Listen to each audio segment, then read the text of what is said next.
North Korea on Friday responded to tougher sanctions from the UN Security Council with another barrage of vitriol, repeating a vow to ditch all non-aggression pacts with the South. The day after the isolated regime in Pyongyang had threatened a possible preemptive nuclear attack, something analysts say they think is unlikely, its official news agency reeled off a number of agreements with South Korea that it said would no longer apply. It's the latest installment in a week of furious rhetoric from the North, fueled by its anger over the UN vote on the new sanctions, the response to North Korea's recent nuclear test, and joint military drills by the United States and South Korea, which take place in the region each year. North Korea watchers and U.S. officials said the recent frenzy of ominous language from North Korea under its young leader Kim Jong-un makes the situation on the Korean peninsula more worrying and unpredictable. South Korea has warned the North that it will retaliate strongly and sternly if its citizens are threatened. This surge in provocative rhetoric is particularly dangerous, said Michael Auslan of the American Enterprise Institute. South Korea's new president can't be seen to back down in the face of the North's threats. While Kim Jong-un may feel that his successful missile and nuclear tests give him the ability to keep pressuring Seoul, the two may wind up talking themselves into a conflict. South Korean President Park Geun-hye, who took office late last month, said Friday that Seoul would respond strongly to any provocation from Pyongyang, the semi-official news agency Yonhap reported. U.S. Defense Secretary Chuck Hagel offered a similar promise. The United States of America and our allies are prepared to deal with any threat, Hagel said. The possibility of a flare-up was highlighted by the Washington-based Center for Strategic and International Studies, which predicted the provocative move from the North in the coming weeks. The center said that according to its research, Pyongyang has carried out a military provocation of some form within weeks of every South Korean presidential inauguration dating back to 1992. The military clash could risk drawing in the United States, which has about 28,500 troops stationed in South Korea as part of the security alliance between the two countries. The most recent skirmish between the two Koreas took place in November 2010, when the North shelled an island on the south side of the border, killing several people. Pyongyang claimed Seoul had provoked it by carrying out training exercises off the country's shared coast.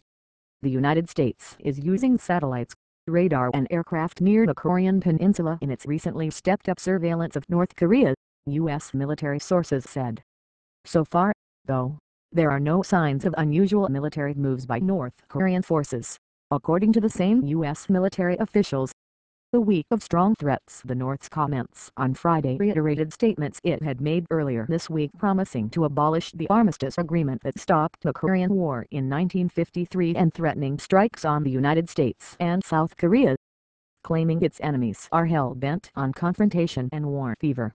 Pyongyang said it was now revoking all agreements on non-aggression reached between the North and the South, a declaration it has made in previous years. It also said it was nullifying the joint declaration on the denuclearization of the Korean peninsula. The North, which conducted its third underground nuclear test last month, had said recently that denuclearization of the region was impossible because of what it described as the United States' hostile policy toward it. It also stated that it was immediately cutting off the North-South hotline, 3 days after it had already said it planned to terminate its military telephone line with the United States. The phone line is meant to serve as a tool to defuse potential flashpoints along the heavily militarized border between the two Koreas. But Andrew Koch, Deputy Public Affairs Officer for U.S. Forces in Korea, said that reports of the North Korean People's Army, known as the KPA, cutting off communication often arise when military training exercises are taking place, as they are at the moment. When we place a call on the direct phone line and the KPA does not answer, we have no way of knowing if the KPA has actually disconnected the phone lines or are just not answering the phone, he said. On Saturday, North Korea's foreign ministry said sanctions against the North over the last 8 years have only caused it to bolster its nuclear deterrent program qualitatively and quantitatively, according to the North's official news agency, KCNA. On Friday afternoon, Pentagon spokesman George Little said North Korea will achieve nothing through threats of provocations, which will only further isolate North Korea and undermine international efforts to ensure peace and stability in Northeast Asia. Little said the United States calls on North Korea to refrain from further threats and provocative actions, and said the United States is fully capable of defending itself and its allies, including South Korea and Japan. New UN measures. Tensions are particularly high at the moment because of the new measures against the North adopted unanimously on Thursday by the UN Security Council. These sanctions will bite, and bite hard, U.S. Ambassador to the United Nations Susan Rice said after the vote. China, North Korea's key ally, could have used its veto power to block the sanctions. Instead, after weeks of negotiating, it signed on to the final draft. China is a country of principle, China's UN Ambassador Lee Biljung said. We are firmly committed to safeguarding peace and stability on the Korean Peninsula. On Friday, China's foreign ministry called upon all relative parties to stay calm and refrain from taking actions that may escalate tension. Spokeswoman Hua Chunying reiterated China's support for the sanctions, which have stoked Pyongyang's fury. The goal of the new sanctions is to stymie the activities of North Korean banks and cash couriers who might be funneling money to the secretive regime's nuclear and missile programs. It will be tougher for the regime to move large sums of cash stuffed into suitcases, Rice said.